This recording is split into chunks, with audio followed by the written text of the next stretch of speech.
car, and don't tell Subaru, but I drove the car for probably 5,000 miles with a pretty significant boost leak.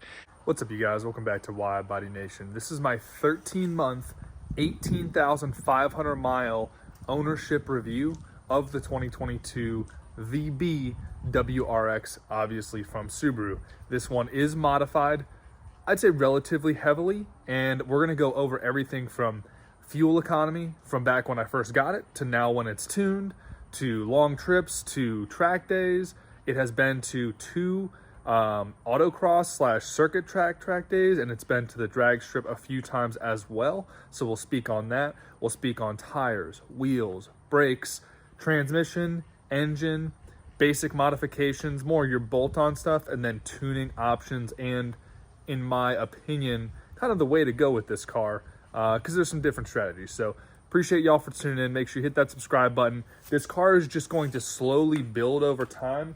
You know, one of the things I learned with some of my other builds is I don't want to skip steps and just jump to the max.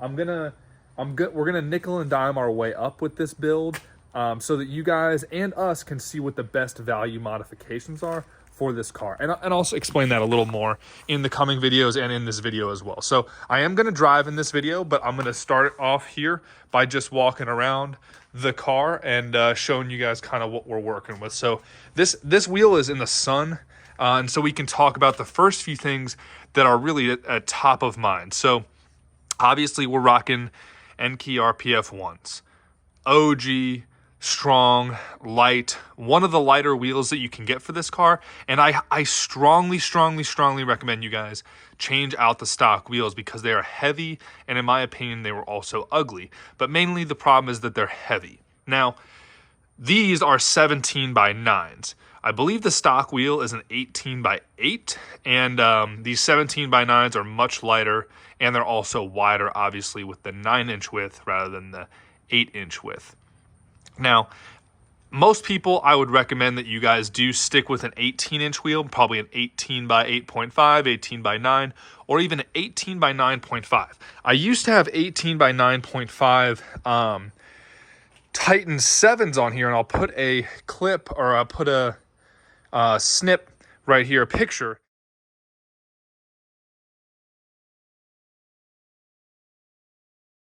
And you guys can see. Now, the 18-inch wheels, they do ride bigger, so the car kind of rides up higher. And I'll show you guys kind of the ride height here.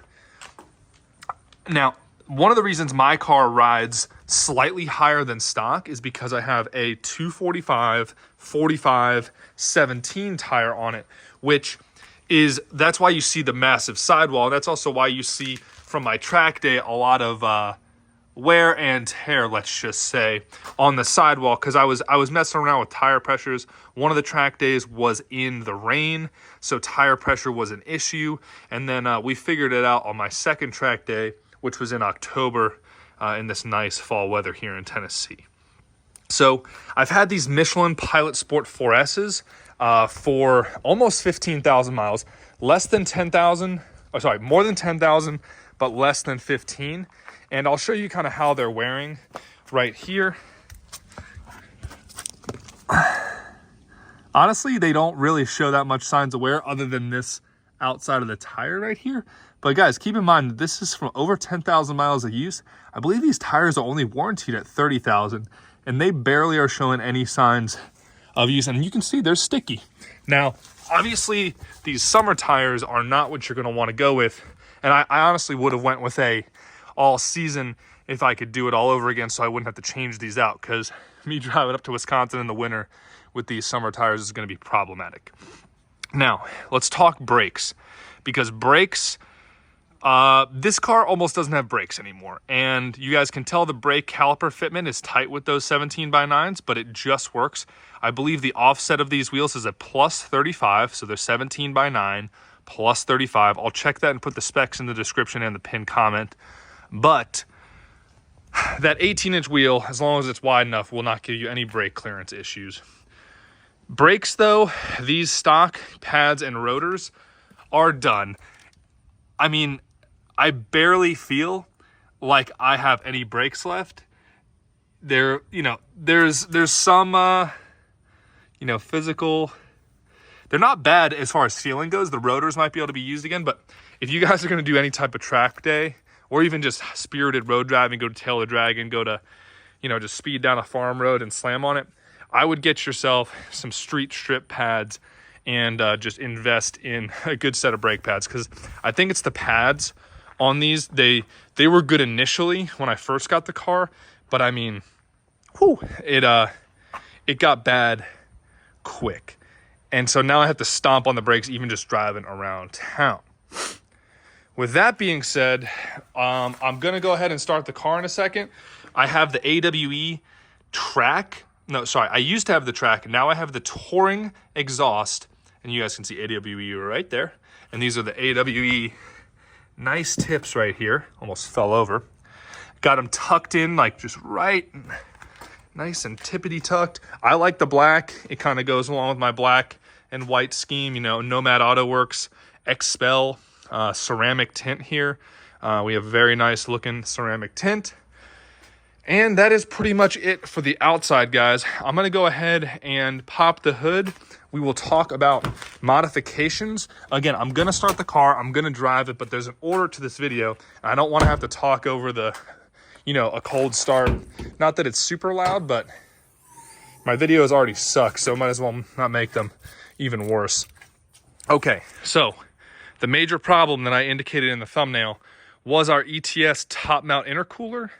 The intercooler on the backside, I believe it's where this charge pipe goes in. There's 3 bolts from what I understand, and 2 of them had backed their way out all the way, and 1 was holding on for dear life. Since then, we have replaced it, but the reason I figured this out was because on one of my daily commutes, back when the car probably had about 10,000 miles on it, I started hearing, the car sounded like it had 2 turbos. It sounded like there was a turbo over here, and it sounded like there was a turbo right about here. So I was like, hey, Tommy, I think it's a boost leak. But I just didn't have time to get to the shop because I've been so busy with work and with traveling and stuff. So the boost leak, though, was only apparent when the car was in boost, as most boost leaks go. Now, was there a leak when the car was in vacuum? Probably, but I only heard the noise when I was about 3+ pounds of boost. So honestly, I drove the car, and don't tell Subaru, but I drove the car for probably 5,000 miles with a pretty significant boost leak, and I could tell via the JB4 as well, which I will show you guys the JB4. The JB4 is tuned via phone, and it's actually on the phone that I'm using right now to film this, so I'm gonna have to switch over. But you guys can see we got some fingerprints on the intercooler back there because they had just had it out a few thousand miles ago. But we are all good now. The car is making the boost again. You know, this car is starting to creep up on 20 pounds of boost, depending on what gear and rev range you are in. So, modifications after that. But we have it fixed, no big deal. Not ETS's fault. We put some thread locker on those bolts, changed up the hardware a little bit, and we're good to go. So just if you guys have a top mount, just be aware that those bolts, I don't know if it's the design of the bolts, the design of the top mount, or if it's you know, a location of the part of the car with the vibration. I don't know. I do have a pitch stop mount as well, or a pitch stop. I think it's Perrin, so that might have transferred a little bit more energy since it's a more solid pitch stop mount. I don't know. ETS cold air intake with cold air box. Jeez, that was bad. Hooks right up to the stock intake from the grill. I do want to get a JDM or just a blacked out grill, not a Subaru looking one. We have the Perrin charge pipe, kindly labeled so I don't forget. We have the ETS top mount intercooler. We have the JB4 tuner, which you guys can see it's actually hanging right here. And she just kind of plugs into quite a few sensors there. We have stock oil filter currently, but I think we're going to switch over. We've been doing AMSOIL. We've been running AMSOIL Signature Series or whatever the top of the line AMSOIL is. We've been changing the oil probably every 3,000 to 5,000, depending on how I've been driving. Right now we're at 3,000 after this track day, and I should change it before I do another road trip, but we will see. That AMSOIL really allows us to lean on this motor. The stock oil is 0W20, but we have been running 5W30 throughout the summer when it has been very hot and you know, our crazy track days. But in the winter, I probably will switch back to a 0 W20. AMSOIL still though. I mean, I'm not going to be messing around with any of that crappy, any really other oil. Honestly, AMSOIL, I run it in this, run it in the Hellcat, pretty much good to go. So with that being said, let's go ahead and do a quick cold start. And then I will go ahead and give you guys a walk around, and then we'll talk on the drive.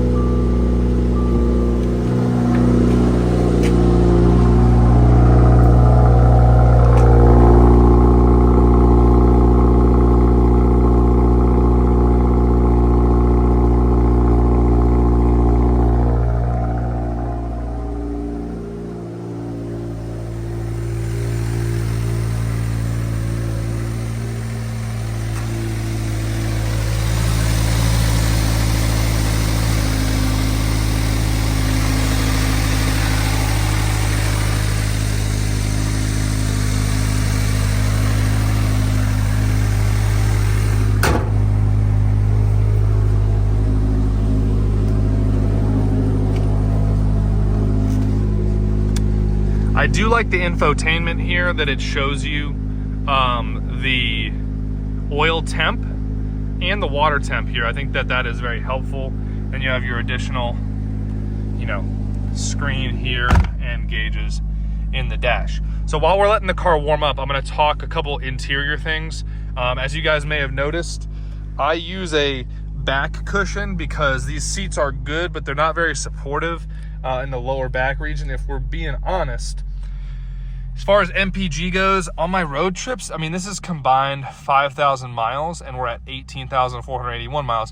But for the last 5,200 miles, we're averaging about 25 MPG, and that is somewhat on E30 and somewhat on 93, you know, on 93 tune. You guys can hear the car already idles down to about 700 RPM and just chills. Honestly, this car has been great for a daily. It's been great for a trip car by myself, and it has been pretty fun at the track for just a, you know, low $30,000 car with a few modifications. So around town, you'll probably see low 20s once your car is broken in, and then on the highway, you'll probably see mid to high 20s. Although I have noticed significantly better MPG being on the JB4 tuner, which I will go ahead and get on my other phone so I can show you guys the tuning on this phone. All right, so now we're on phone number 2. As far as JB4 goes, when you get the JB4, you're gonna have to get the JB4 app, and if you're gonna run E85, you get the FI, which I think is called Fuel It app. Now let's talk JB4. Actually, I'm gonna show you my JB4 shenanigans, and then I will talk about JB4 versus AccesPort versus other stuff while we're driving. How about that? So if you guys have the JB4, or when you have the JB4, you're gonna go into the JB4, and it's gonna have a screen like this. Obviously, you can modify, just like an AccesPort, which things you monitor, yada, yada, yada. I keep RPM, I keep my trims up top. We got air-fuel ratio, AFR, duh. Intake air temperatures, I like to monitor those because I like to see what the difference is between the ambient air temperature, so how hot it is outside, and then up to the difference in IAT. When I'm driving over 50 miles an hour, our IATs are only 5 degrees higher than ambient, which is great. That means the airflow here through the grill and through the other intake is sufficient and really getting that engine the coldest air possible without some sort of crazy setup. Boost, that is obvious. I put boost on here because the boost gauge on here does not read entirely correct, since the car thinks that it's still stock, because the JB4 is a piggyback. It is not a true like flash the ECU tuning solution, which is one of the reasons I'm going to talk to you about getting the JB4. We're currently on map 2. I'll show you the maps here. The maps I usually use are map 2, which is our 93 plus. No real issues there, just a good fuel economy, a little spicier map, better than stock in every way I have experienced. And then map 5 is our stock E30 app that the car likes decently.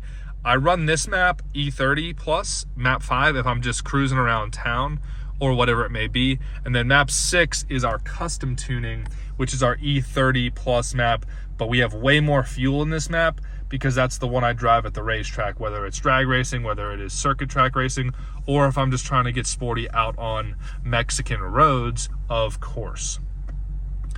Now, I'm currently only running, I'll show you, I'm currently only running, let's see,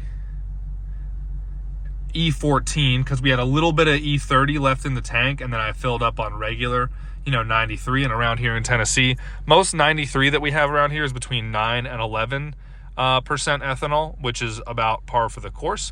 So you got to factor that in when you're doing your blends for E30 as well, because a lot of people are like, oh, I'll just put half E85 and then half 93 in. E85 is usually 70 to 80% ethanol, and then 93 is about 10% ethanol, so the calculations are a little wonky, but this app actually has it, which you guys can see. Not bad, not bad. This app also displays your fuel temperature, which is pretty nifty, just in case your fuel was overheating, which obviously in this nice temperate fall weather, it is not. But with that being said, let's jump back to the JB4. We're gonna stay on map 2. Actually, I'll show you our spicy map. Here we go. Spicy map. And I'll show you just how much fuel we added, and then you guys can do with that what you will. We did not modify the right side, the duty bias, but we did modify the middle bias, which is fuel bias. Yeah, so there you go. And then map 6 boost, we have the boost limiter, the boost target set increasing there. And then we have our boost safety at 24. Pretty much nothing else. I mean, we just added a bunch of fuel right here in this middle area. And that really helped the car not lean out. And the car really surges forward now instead of like tapering off, which is great.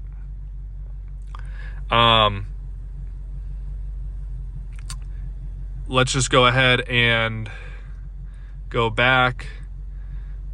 We'll go, oh, that's not the right map, but it's okay. We're just idling here. It's not going to do anything. And with that being said, we'll go back to display here. You can see your map 2 setting there, boom and boom.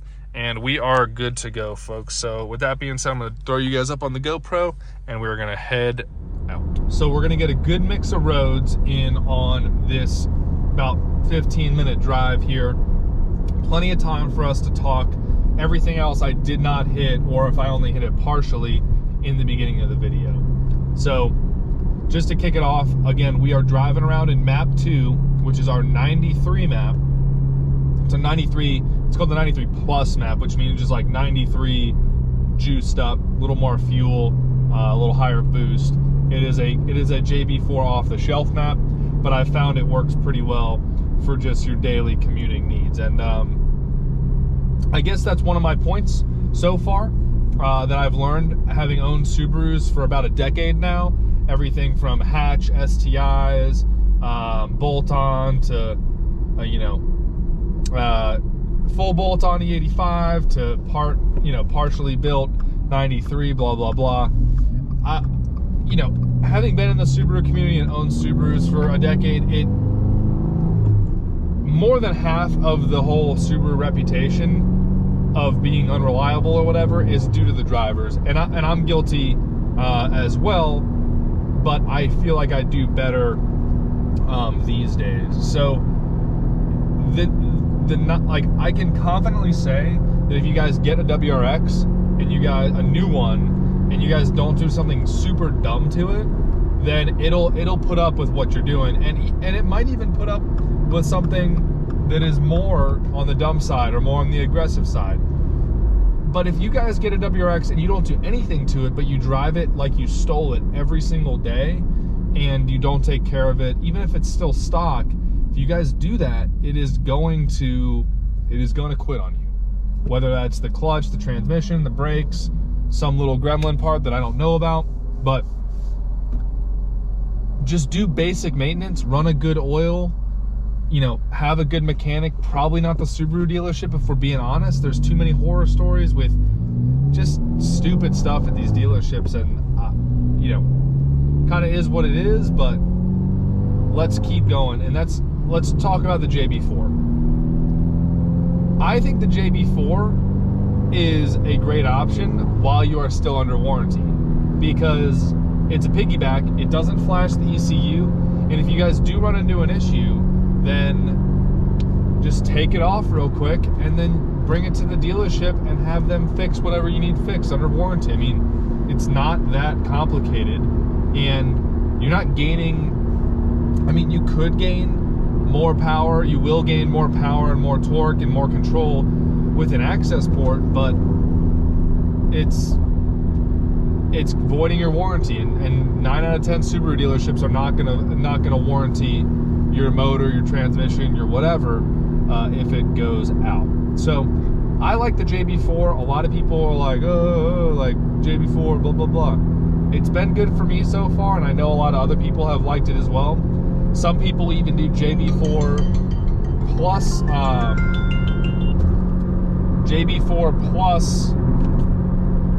the AccesPort. I think that has something to do with the E85 part. I know Cobb has released some stuff, but depending on when you're watching this video, the AccesPort, depending on the year making or the year of your WRX, they may or may not have stuff out for that WRX.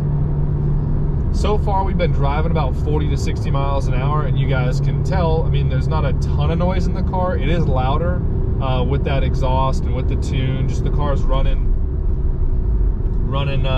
more aggressively, but in general, super useful daily. I've got the AC on, got the heated seat on, and this is a 2022 premium, and basically the only options I have on it are the screen. We got no sunroof, which is great because I like having the headroom. I don't like having my hair or my head touch the roof, which is a problem I have in the Hellcat because it has a sunroof. But overall, good car. The brakes might not seem as bad to you guys if you're just used to regular car brakes, but having had STIs for every Subaru I've owned before this, the brakes are just so soft on this car, and that was before I beat the crap out of them at the track. Shifting wise, I like the shift knob. I like the STI short throw shifter on here, and this transmission is much more Honda-y than it is Subaru-y in my opinion. We got a ambulance coming up behind us. Hopefully, yeah, they'll go to our left.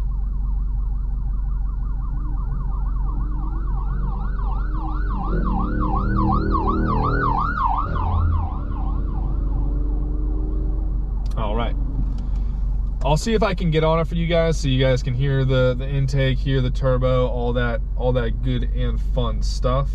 Did we miss the, no, we're gonna get the light, I think.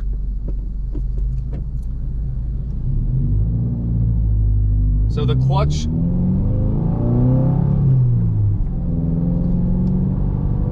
is still holding up. It has gotten soft on some of the track days. I'll do a little third gear.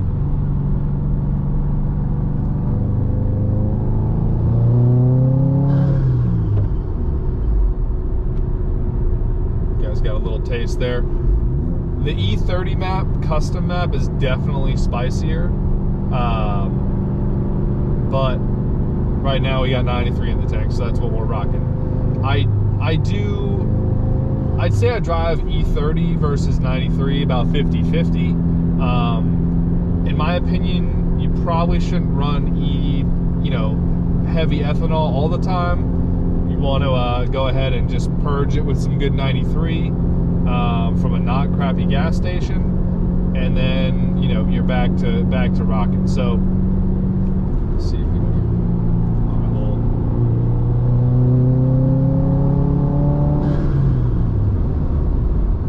And then we get to show you the brakes and how they are a little rough. I mean, they still stop the car, but they require some good pressure. Let's just say that.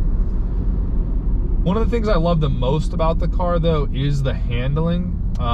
With these RPF1s and the Michelin Pilot Sport 4S tire on them, and you know, just this new body style, the new chassis. I mean, it is out driving the clutch and out driving the brakes for sure. Now, obviously the clutch is something that you can argue, okay, it's better to outdrive the clutch than to outdrive the transmission, because you don't want the transmission, like if you do a bad shift or you have too much power or whatever, too much torque, too much power, any of that, you don't want the transmission to be the thing that is giving, because then you lose the transmission. And that's where a lot of people who have really modified these cars, the transmissions seem to be going. Obviously the clutches are going, but the transmissions seem to be going as well when they put bigger clutches in them.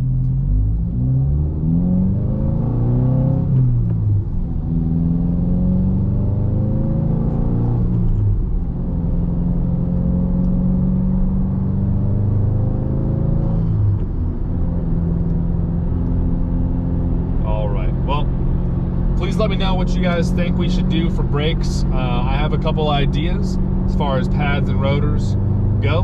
Let me know if you guys think I should switch out the calipers, and we will go from there. But I appreciate y'all for tuning in.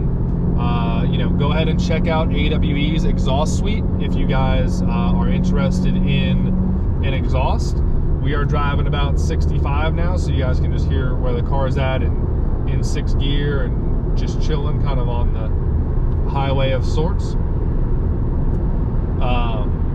If you guys need a GPS and a kill switch, Trackhawk GPS is a great option for a GPS and kill switch all in one. So I will link them in the pinned comment in the description as well. Use code WBN10 for 10% off that.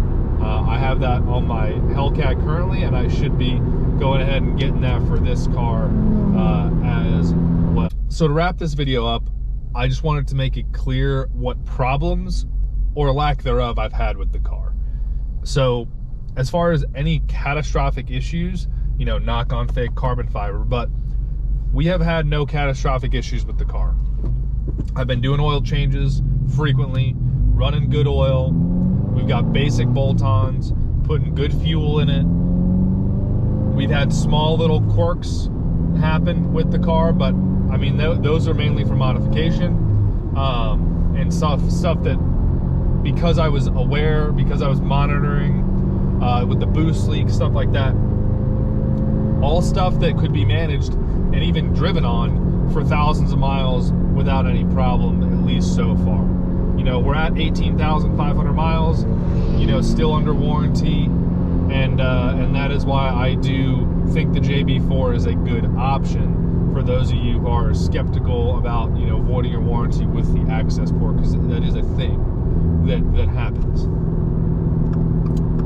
You know, the only big true problems that we're running into are these brakes, and then I'd say the clutch is coming up quick. I think the interior is kind of garbage. This screen is not very good, but I haven't been to the dealership for that magical update that they're supposed to do or whatever, so it's whatever.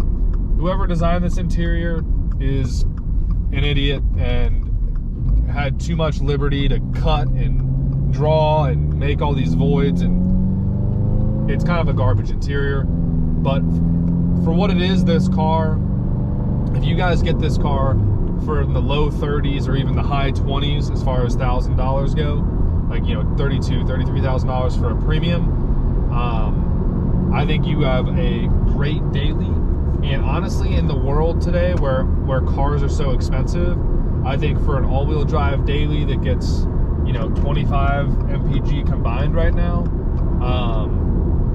hard to beat. So just wanted to make that clear for you guys.